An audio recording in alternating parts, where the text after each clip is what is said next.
Welcome to The Explainer. Today, we are cracking open the code behind some of the most talked about technologies, like blockchain. And it really all boils down to one thing: trust. We're going to look at the incredible cryptographic tools that make trust possible, even between total strangers online. Okay, let's dive right in. So let's start with the big question, right? In the real world, we have things like handwritten signatures, sealed envelopes, stuff we can see and touch.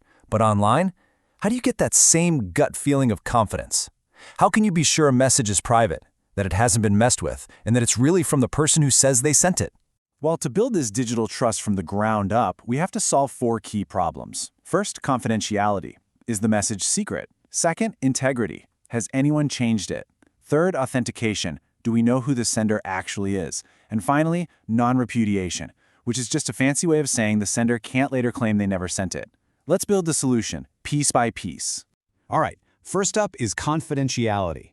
To keep a message secret, you basically need a secret language, one that only you and the person you're talking to can understand. And this is where the ancient science of cryptography comes into play. The name itself literally means hidden study, and for centuries it's been all about turning normal, readable text into what looks like complete gibberish. But the core problem has always been the same. How do you safely share the secret key for your secret language without an enemy grabbing it first? So there are two main ways to do this.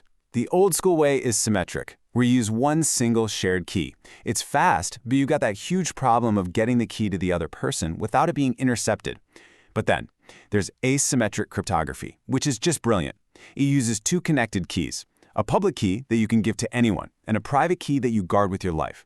The best way to think about it is like a mailbox. Your public key is the mail slot. Anyone in the world can use it to drop a letter in.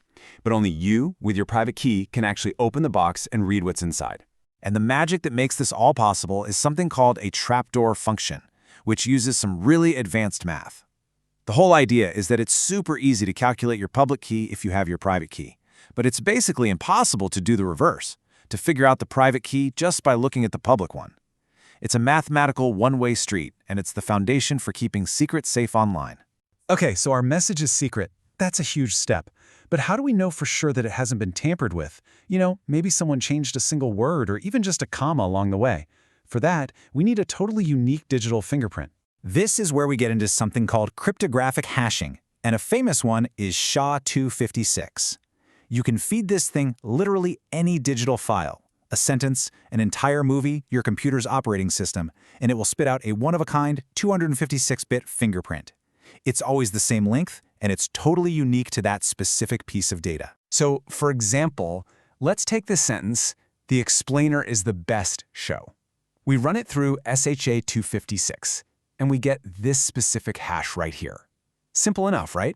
But watch this.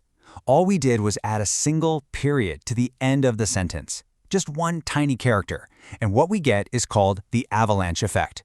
Look at that new hash. It is completely, totally, and unrecognizably different. It didn't just change a little bit, it's a brand new fingerprint. And this extreme sensitivity is exactly what makes hashing so incredible for spotting any kind of tampering. So a really solid hash function follows 5 main rules. It has to be one way. You can't work backward from the fingerprint to find the original message. It has to be deterministic, so the same message always gives you the exact same hash. It needs to be fast. It has to have that crazy avalanche effect we just saw. And finally, it's got to be collision resistant, which means it's pretty much impossible for two different messages to ever create the same fingerprint. So now we have confidentiality and integrity. We're almost there, but we still have to solve those last two pillars: proving who sent the message and making sure they can't weasel out of it later. And to do this, we combine our first two tools to create something really powerful: a digital signature. Here's how it's made. First, the sender takes their message and creates a hash of it, that unique fingerprint. Now here's the crucial step. They then encrypt that hash using their own private key. That encrypted hash right there is the digital signature. They then just stick it onto the original message and send them both along. So how does the receiver check it? Well, it's a really clever process. They use the sender's public key to try and decrypt the signature. If it works, it proves it could only have been locked by the sender's private key, and it reveals the sender's original hash.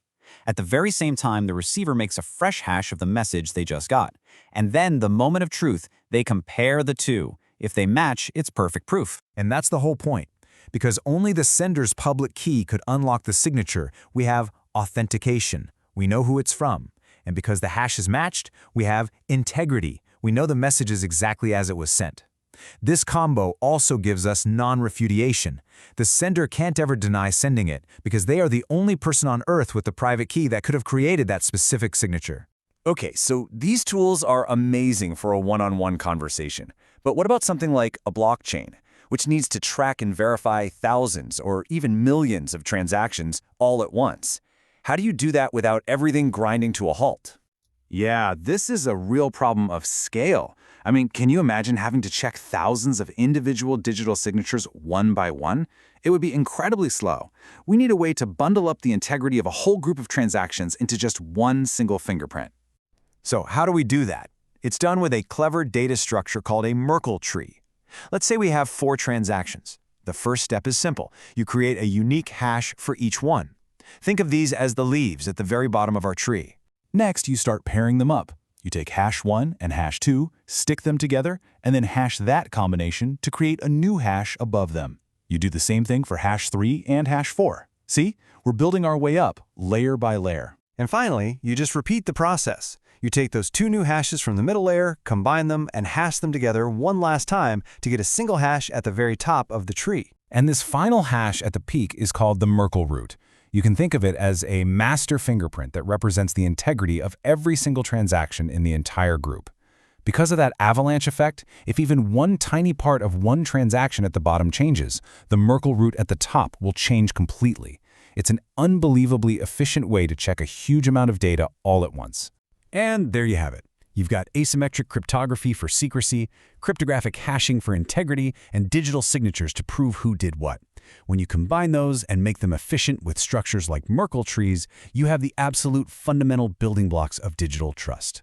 So that really leaves us with a final thought to chew on. For pretty much all of human history, if you wanted to build something big, you needed a central authority, a king, a bank, a government, to create trust. But these cryptographic tools have completely changed the game. So if we can now create verifiable, mathematical trust between complete strangers anywhere on the planet, what's the next impossible thing that suddenly becomes possible?